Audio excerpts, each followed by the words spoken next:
There is a new state law allowing 129,000-pound trucks on certain routes in northern Idaho, and it requires a certain level of involvement by local governments or highway districts before the routes are approved.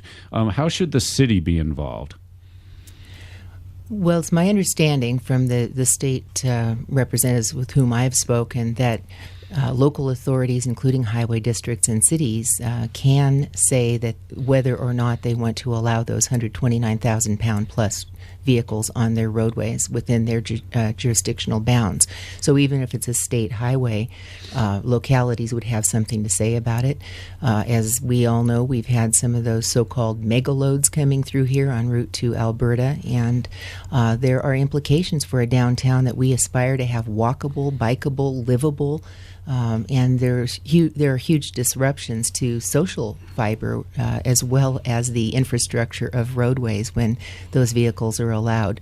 Our own Moscow Transportation Commission thought that was a poor idea, and so we'll certainly continue to weigh in if that comes to pass again.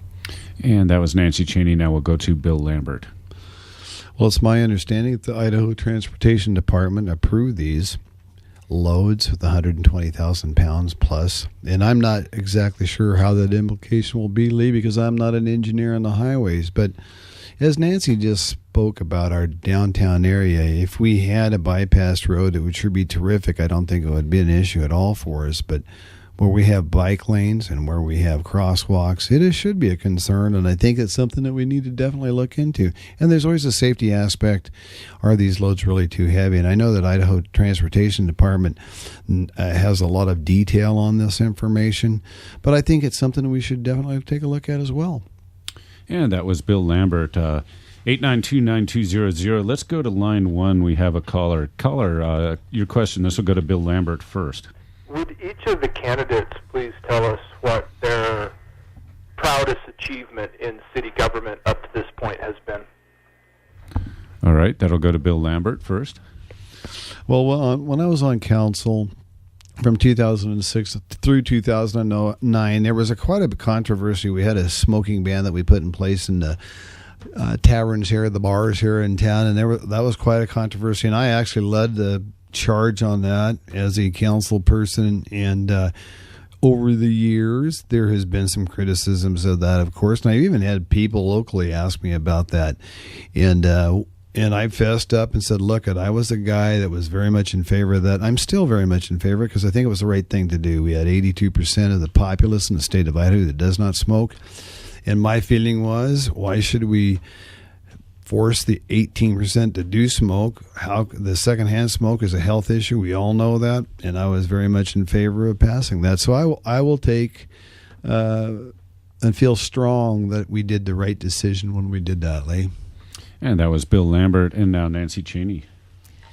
In December 2010, Steve Bonner from Sojourners Alliance and Mike Bowman, who was then with St. Vincent de Paul and the Hope Center, approached me, and the concern was homelessness in our community and the fact they'd turned away, Steve had turned away 15 to 20 families that week just for lack of space. The food banks came forward and said their shelves were being depleted at a rate they hadn't seen before, and although when they put the call out, the public responded as usual, it seemed like there was a trend, there was something going on. So I called together this Poverty on the Palouse series, and the culmination of that has been development of the CHAZ Medical Clinic, the federally qualified health center, L'Etat Health Services downtown, and to provide medical care for people who are underinsured, and also the Family Promise, temporary housing for homeless families.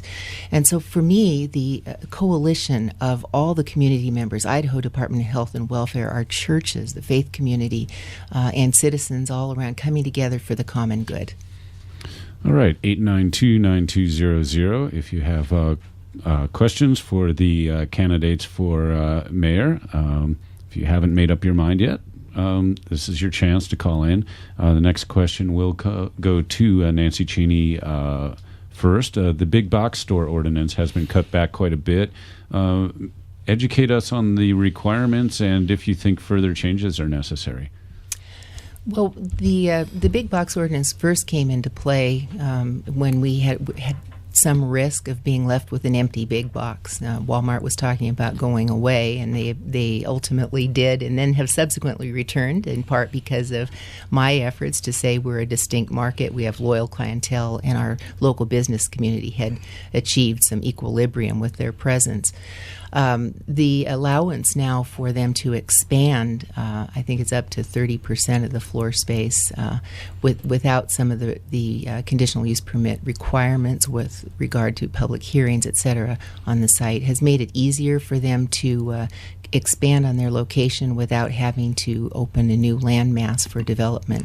So that has been helpful. We still don't have a dark store ordinance in place, and that might be an interesting conversation to continue.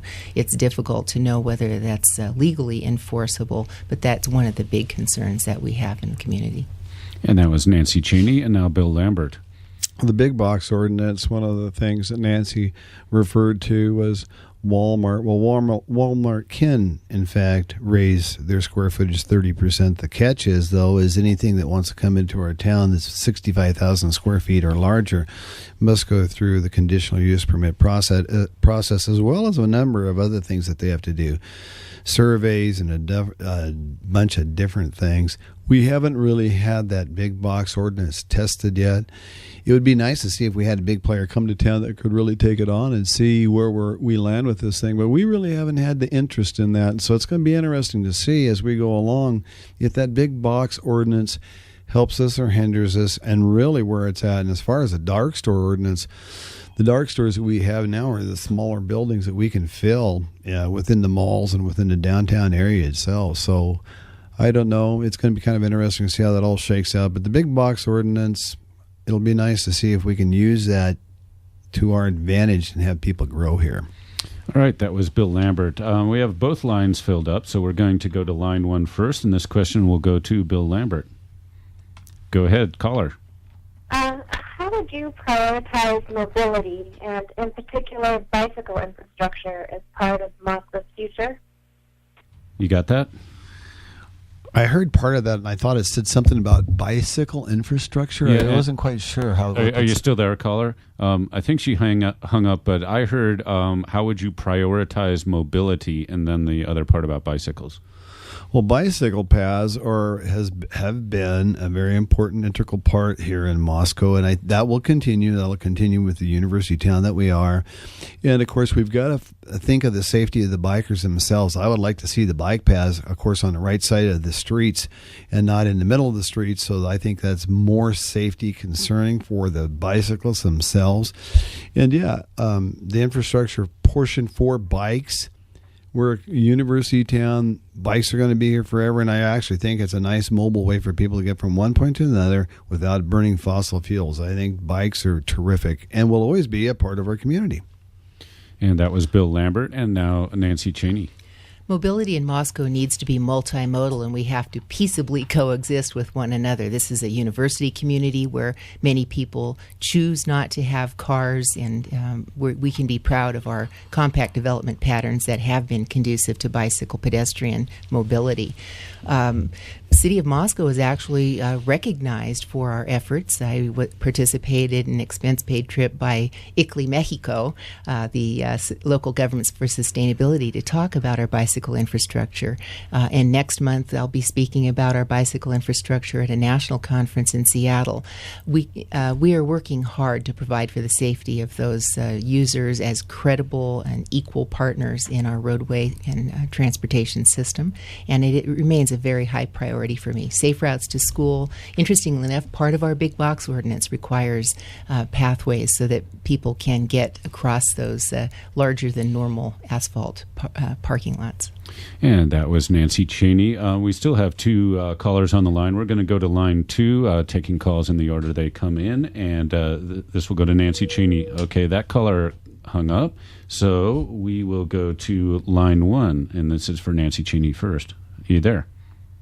Go ahead, caller. I think I hear the... Okay, well, they hung up.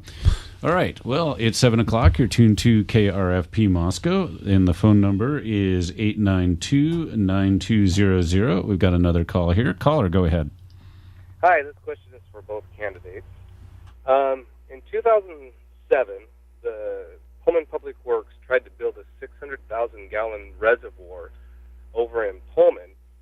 And while on the Pullman-Moscow Regional Airport Board, this is something that Nancy Chaney fought. I would like to know why, and then I'd also like to know if Bill Lambert would have fought it or if he would have been in support of it. All right, that goes to Nancy Chaney first. Well, as somebody who's been involved with the Water Summit Planning Committee for a number of years and a participant in some of the Palouse Basin Aquifer Committee discussions, the concern is that we have a declining groundwater supply. So the construction of that water tank that you were describing, I did support fire suppression for the airport, and clearly what was proposed at that time was for development of the Highway 270 corridor, over which Moscow and the state of Idaho would have no authority in terms of water management. And it's my belief that we have a regional water supply and regional management of that shared resource is integral to the economic well-being of our entire Palouse Basin. So it is true that I oppose that for development purposes. I strongly supported a water supply, which we presently have, to protect the airport with fire suppression. And that was Nancy Chaney, and now we'll go to Bill Lambert on that. Thank you for the question. I think water reservoirs, whether they be in Pullman or whether they be here in Moscow, is something that we definitely need to take a look at, because we know that our aquifer is going down. We need to come up with an alternative method to have water. So I'm kind of very much in favor of looking at reservoirs. And the development, I'm not sure about the development that Nancy talked about in Pullman. I think both communities, I've talked to people from both communities during this campaign, and I think it's something that we need to work collectively between the both cities, and I think that's something that I very much look forward to do. So I'm very interested in seeing how these things will all work out. And water retention, we know we need to come up with another solution for water. So reservoirs are, in my views, one of those things that we need to look at. When I was on council in 2006 and 7, we earmarked monies to do a study for reservoirs, and I think it's something that both towns need to take a look at. All right, that was Bill Lambert, KRFP Moscow, and we have another caller on line 1. So caller, go ahead. This will go to Bill Lambert first. Hello.